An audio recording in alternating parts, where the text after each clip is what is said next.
Students, अब हम question number 2 पर पहुंच चुके हैं। चीज सेम है, बस क्या है, वहां पर एडिशन कर रहे थे, यहाँ पर मल्टीप्लिकेशन कर रहे हैं। तो अब मल्टीप्लिकेशन को भी हम जमाना है ऑर्डर के साथ। अब जहां ऑर्डर की बात आ जाती है, सूटेबल अरेंजमेंट मतलब ठीक है, अपन को आगे पीछे करके कैसा भी ऑर्डर मैनेज करना है, तो कहीं ना कहीं क्या आ जाती है, बताना मेरे को कौन सी प्रॉपर्टी आ जाती है और हम अब किस प्रॉपर्टी से करने वाले हैं। ठीक है, दोनों की दोनों बताना मेरे को। हाँ चलो, इसको हम कैसे कैसे क्या अरेंज कर सकते हैं। इस चीज में हमें सीधा सीधा दिख रहा है कि 2 का मल्टीप्लाई इसमें मेरे को बहुत भारी पड़ेगा, बहुत लंबा पड़ेगा। 5 का भी इसमें मल्टीप्लाई मेरे को भारी पड़ेगा।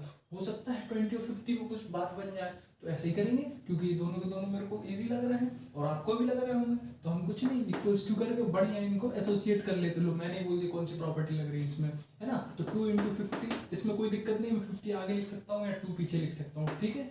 और इंटू 1768। अब देखना जल्दी से मैंने इसको मल्टीप्लाई किया तो कितना आ गया 100। 2 0 0 और 2 5 10, ठीक है, डायरेक्टली 100 और इंटू 1768। अब इसको मैंने बताया था टेंस हंड्रेड्स थाउजेंड्स का जब भी मल्टीप्लाई हो डायरेक्टली किसी नंबर में, तो बस जीरोस वैसे के वैसे लिख दो जितने हैं उधर, और 1 का मल्टीप्लाई इसमें कर दो, तो 1 का मल्टीप्लाई किसी में भी करो तो वही का वही नंबर आ जाता है। ये मेरा आंसर हो गया। कितना इजी हो गया, मैंने 1768 को छेड़ा भी नहीं और पूरा आंसर निकल गया अपना। बहुत इजी है। अब सेम चीज मेरे को इसमें भी कहीं ना कहीं वही दिख रही है, क्या आपको भी दिख रही होगी कि हम किस किस चीज को क्या कर सकते हैं, एक साथ एसोसिएट कर सकते हैं 25 को और इंटू 4 को, और 166 को बाहर रख के हम डायरेक्ट गेम खेल देंगे। 25 को 4 टाइम्स पढ़ेंगे तो 100 हो जाएंगे, ठीक है, टेबल में।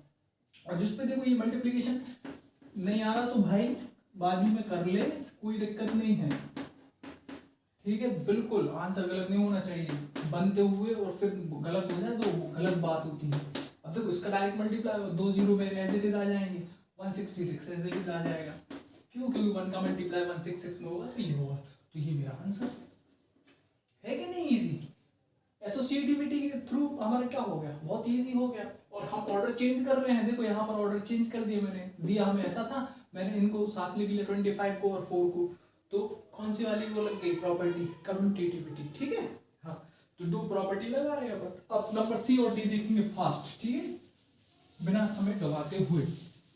बड़ा मजा आ रहा हुआ है ना, आराम छोटे छोटे सवाल है। C8 इंटू 291 इंटू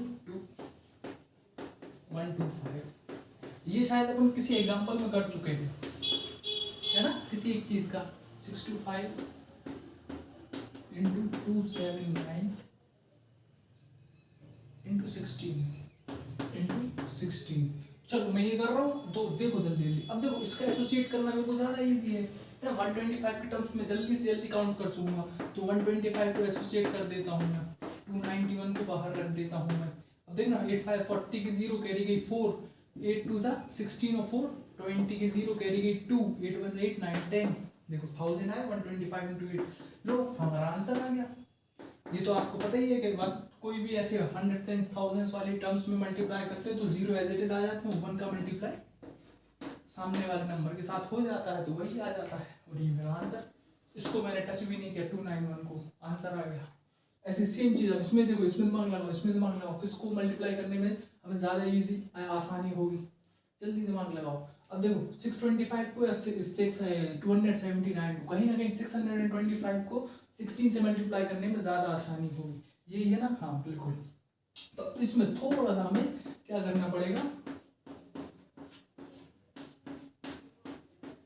क्योंकि हम ये पता कहीं ना कहीं टेंस हंड्रेड्स थाउजेंड्स की टर्म्स लेके आएगा हमारे लिए, ठीक है। तो यहाँ पर साइड में गए, अब इसमें देखो टाइम तो लग रहा है लेकिन एक चीज से तो बच जाएंगे हम, 279 का मल्टीप्लाई करने से बच जाएंगे, है ना। तो देखो इंटू 16 6 5 30 कैरी गई 3 60 80 90 20 21 6 2 12 होता है भाई। हाँ 6 2 12 और 3 15 की 5 कैरी गई 6 6 36 और 1 37 1 5 5 1 2 2 और 1 6 6 0 0 0 9 और 6 और 3 9 और 1 10। ओहो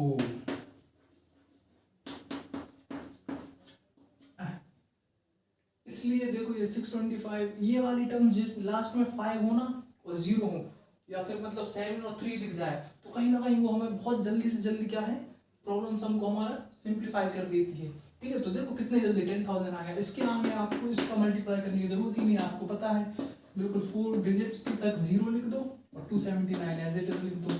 ये मेरा आंसर है कि नहीं? हो गया ना? एसोसिएटिव से बहुत जल्दी और बहुत आराम से हो रहा है। ठीक है, यहाँ तक कोई किसी को प्रॉब्लम नहीं। अब बी के बाद देखते हैं नेक्स्ट। जहाँ आपको लगे मल्टीप्लाई कर लेना चाहिए वहां कर लेना चाहिए। ठीक है, बिल्कुल। अब डी तक हो गया, सी और एफ, यहाँ ई और एफ। ई क्या बोल रहा है हमारा 285 इंटू 5 इंटू 60, 285 इंटू 5 इंटू 60, ये तो आपको बन जाएगा। ठीक है, बन तो सारे ही जाएंगे। 125 into 40 into 125 into 40 into 8 into कितना दिया भाईला 25। अब देखो दोनों चीजें बहुत इजी हैं। सबसे पहले जल्दी से इसको एसोसिएट कर लो। कैसे एसोसिएट करोगे? इन दोनों को कर लो, कोई दिक्कत नहीं। इसको एज इट इज लिखा रहेंगे तो इंटू 5 इंटू 60 कर लो, है ना? इनको एसोसिएट। तो अब मेरा क्या आ जाएगा 285 इंटू 0 एज इट इज 6530। अब देखो यहाँ पर उतनी प्रॉब्लम नहीं हुई। यहाँ पर अगर कोई और डिजिट आ जाए जीरो के अलावा तो दिक्कत हो जाती है अपन को, लेकिन 2 जीरो है, मेरे को कोई प्रॉब्लम नहीं। अब यहाँ से मैं 3 और 285 को डायरेक्ट मल्टीप्लाई कर दूंगा। अब चाहे मैं ऐसे लिख के मल्टीप्लाई करूं या चाहे ऐसे में कर दूं, मेरे को कोई दिक्कत नहीं। जीरो मेरे आएंगे।